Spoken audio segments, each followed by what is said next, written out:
Welcome. Attention, please. Welcome aboard. Welcome to the No Comfort Zone podcast. It's time to get out of your comfort zone and live on purpose. Broadcasting to the world from Rockford, Illinois. This is your wake-up call. Warning. You are the solutions to all your problems. Stop thinking average. Become the hero version of yourself. Every day, every time, without fail, no exceptions. It all matters. You've entered the No Comfort Zone. It's time for a reality check. Hey, this is Dan. You're back in the No Comfort Zone. It's Monday. Hope your day's going great. So far, my day started off a little crazy. It's the day after Easter out here in the continental United States in Rockford, Illinois. It's after Easter, and I don't know about you. I just had one of those, being self-quarantined, playing a lot of board games, hanging out with my family a lot and stuff. It's just such a different routine than what I'm used to.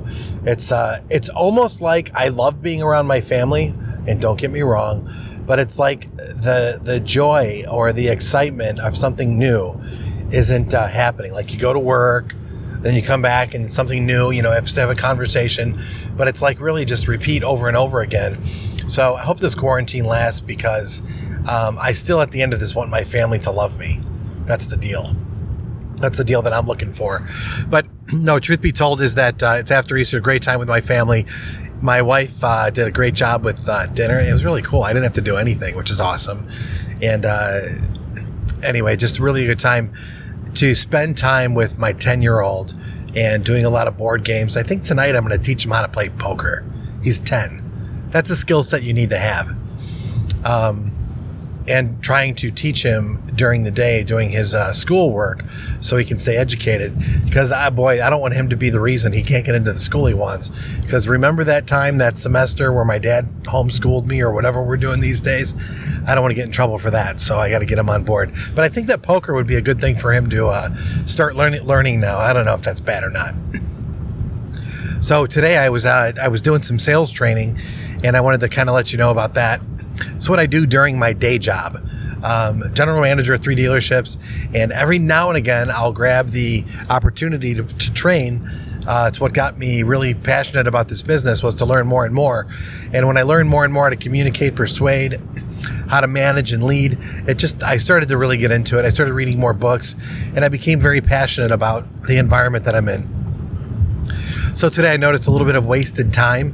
So I grabbed a few people together and we started going over some training. You are not going to believe what I experienced today in the middle of the sales training. What yours truly experienced was this. I was going over the features, the advantages, and benefits. Features, what it is, what it does, and how it's going to benefit somebody.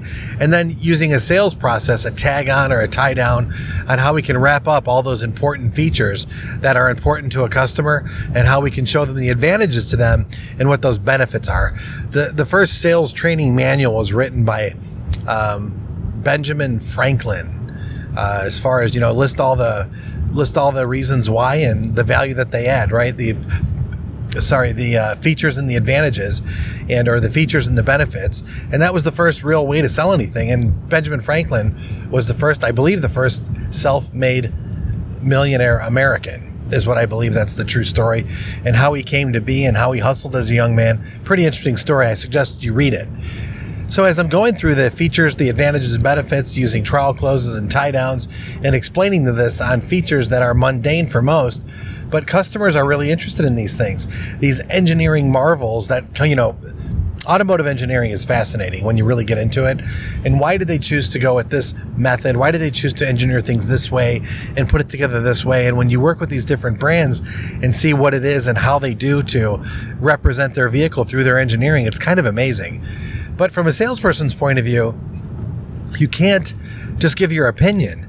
It has to be based on very strong opinions and also fact. Why is something engineered the way it is? You're going to give your opinion. And what today's lesson was finding information on the internet that is credible which means that the party that you're persuading or talking with or having rapport with about your vehicle or about whatever you're trying to sell, you have rapport in that they believe that what you're showing them, that resource is a credible resource, right? For example, in Catholicism, it's safe to say that if you're Catholic, you believe in the Holy Bible. Safe to say that. So you can agree that the Holy Bible is one of the foundations of Catholicism. I think you can, right? Saying a religious podcast by any means. And I'm using that as a point, as that's what they have in common. So if you're going to persuade somebody to your way of thinking about something that might be in the Bible, of course you'd want to reference the Bible, right? And you can have an opinion there. When it comes to engineering, similarly, what you want to do is you want to grab something that's credible, like a publication or trade publication or another person who's credible's opinion, and use that opinion to help persuade your customer and to believe that what they're looking for, this is the answer to their problems. This is the questions to their answers, and this will solve their problems. And then when you put a sales spin on it, when you tie it down and close it, well, basically that's value confirmed is value paid for. Way off the reservation on this podcast, going into sales methodologies. Wasn't my intention when I started this podcast with you today. But since we're going down this road, the reason I wanted to do this podcast is because I said, when you're done with your presentation, you should have enough information from your encyclopedias of knowledge that it is a no-brainer that you're going to win the customer over with all the evidence that you provided on why the product that you're selling them, persuading them to say yes to now, is a realistic option and should be taken seriously in the close because of all the information. And I can't believe this, but one of the people that were there made mention, when you said encyclopedia, do you mean like Wikipedia? Mic drop, it's over, I'm old. 50 years old, somebody said that. And these are smart guys. I'm not saying they're young, smart guys who really love cars and are very passionate about the engineering and performance of cars. And I was like, oh no, did that just happen? So yes, that just happened to yours truly. Rule number 1 when it comes to public speaking, know your audience. I have to rethink this whole thing. Wow, that was so dangerous right now. So is that encyclopedia, is that kind of like Wikipedia? Oh man, I don't know where I'm going to go from this. I'm never going to forget today. Never, ever, never am I going to forget today. And how misunderstood am I? I'm so not relevant to that group anymore.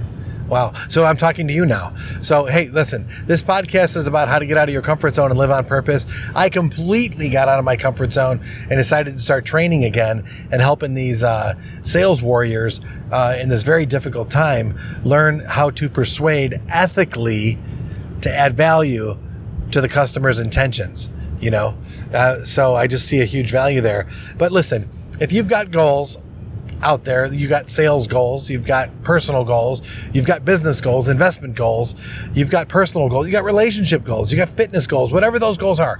Targets are objectives that you're trying to get to, and you're tired of waking up every day saying, I'll get to it tomorrow, or, that would be cool to have, but it's not for me. Or if you get to that point, my job is to firmly, swiftly nudge you with my foot to the back of your behind and catapult you forward toward your life. Because when you get off the couch and when you take that step forward and put yourself at risk because you're going to go for something great, man, that's when your life happens. And I want you to experience that too. If you're a little down and out, and if you got the after Easter blues and you're at home isolated a little bit too long and you're trying to figure what you're going to do next or try to find how you're going to get some happiness, I'm here to tell you, my friends, there is an easy way for you to start finding happiness. And it's not what you think. It's not on Netflix. It's not eating. It's not distracting yourself with things on the internet. What it comes down to is taking a long, hard, deep look at your life and doing some activity immediately. Getting to that point where you can say, you know what? I'm down. I'm going to do something right now. Jumping jacks, burpee.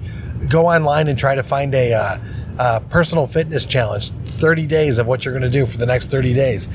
Do it. Get over it. And then everything around that goal that you put out there, Everything that you do is around it. If you have a fitness goal, make sure you stay hydrated. That's relative to your fitness goal. If you have a fitness goal and you're working on your fitness and your exercise and you want to stay hydrated, that's part of your deal. What you're going to eat, when you're going to do it, all this stuff matters so much. And that's when you can get momentum. When you can start stacking everything in the right direction, boy, it's amazing what happens. And then it's going to go off into think about it. When you get your fitness and your health in your life, what happens to your relationship? Yeah, it gets a lot better. Hello. And now you got your fitness going. You got your health going. You got your relationships going. What happens then? If you're doing it the right way, then you got your income going the right way. Then your investments follow. You see how that works? Compounding the no comfort zone. So listen, today, no matter what happens today, you have the choice, literally right now, ladies and gentlemen, to get out of your comfort zone and live on purpose. Say goodbye. Want more of the No Comfort Zone? You can follow Dan on Instagram and Twitter at NoComfortZone1. Bye. Or on the web at thenocomfortzone.com. Bye-bye. Bye-bye. Thanks for listening to the No Comfort Zone podcast. Bye-bye. Bye-bye.